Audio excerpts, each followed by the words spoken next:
Bonjour et bienvenue à la première édition de nos vendredis techniques mixtes.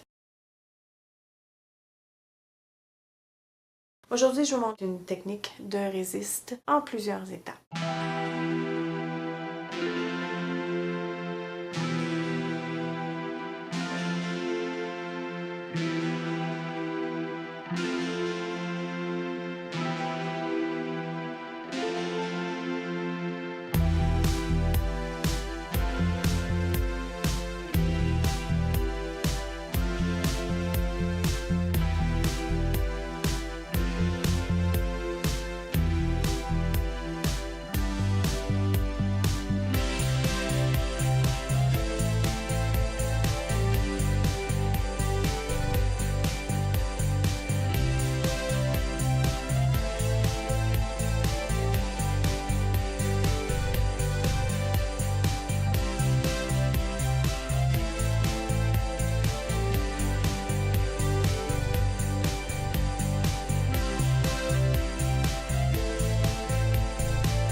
J'ai décidé de faire le projet d'aujourd'hui sur un papier d'aquarelle. Je voulais voir comment les peintures réagissaient sur le papier. Et deuxièmement, j'ai oublié d'aller chercher le journal au magasin. Et comme je ne reste plus vraiment proche, eh bien j'ai décidé de prendre une autre méthode. Merci Gisèle pour le truc. En fait, c'est pas obligatoire d'avoir un journal pour faire un journal d'artiste. On peut faire sur des feuilles comme le papier d'aquarelle, n'importe quelle feuille finalement, et les relier. Donc, si vous n'avez pas de journal d'artiste, ne vous arrêtez pas. Vous pouvez très bien faire ça sur à peu près n'importe quelle surface, surtout en vous servant du gesso. Vous pouvez vous servir d'un carton de boîte de céréales, peu importe. Le tout, c'est de connaître comment réagissent les différents papiers avec les médiums. La technique d'aujourd'hui, c'était pour vous montrer comment le gaufrage à la chaleur avec le UT résiste vraiment à toutes les couches de peinture. J'en ai mis 3 en tout. J'ai frotté par-dessus le gaufrage à chaque couche après avoir bien laissé sécher, évidemment. Sinon, j'aurais barbouillé la peinture également. Et par la suite, vous m'avez vu prendre le pistolet chauffant pour raviver un peu le gaufrage parce qu'il avait perdu un petit peu de son éclat. C'est normal parce qu'on frotte avec la peinture. Et regardez maintenant, tout reluit. Je lui ai donné à mon image l'impression d'avoir un feuillu à l'avant d'une clôture en fer forgé. Et je pense que c'est assez bien réussi grâce au Micaceous Iron Oxide. C'est une peinture qui a du mica à l'intérieur. Et évidemment, c'est rugueux au toucher. Ça brille évidemment à cause des micas. Et ça fait vraiment une texture un peu comme le fer pourrait donner. Alors, c'est pour ça que j'ai choisi le stencil de Donna Downey. Je trouvais que c'était parfait pour ce que je voulais faire. J'ai pensé avec le Big Brush Pen Cold Grey sous les feuillus pour les faire ressortir pour donner un peu de relief. Les lettres avec le stencil de Diane Reevely avec les citations de la journée. Ne cessez jamais de rêver. Et à la fin, j'ai rajouté un peu de bleu parce que ça, c'est censé être le ciel. Donc, j'ai rajouté un petit peu de bleu. C'est une journée ennuagée, donc c'est pour ça que la plupart du ciel est blanc. Et en bas ici, j'ai rajouté de la couleur parce que je trouvais que ça manquait de couleur. Donc, ça imite un petit peu des fleurs qu'il pourrait avoir alentour du feuillu. Comme je vous disais au début, si vous travaillez avec des feuilles individuelles, ce serait le fun de les relier ou même de l'encadrer. Si vous êtes très fier de votre ouvrage, vous pouvez l'encadrer, la mettre au mur. J'aime beaucoup le gaufrage. Ça fait un beau contraste, le luisant avec le Micaceous Iron Oxide. Ça fait 2 textures très différentes. Il n'y a pas beaucoup de relief finalement au toucher. En fait, c'est juste le gaufrage qui donne le relief. Mais on a l'impression vraiment d'avoir une profondeur. Alors, c'est tout pour aujourd'hui. Merci d'avoir été à l'écoute. Comme à l'habitude, si vous avez des questions, laissez-les ici bas dans les commentaires. Et je vous reviens mardi.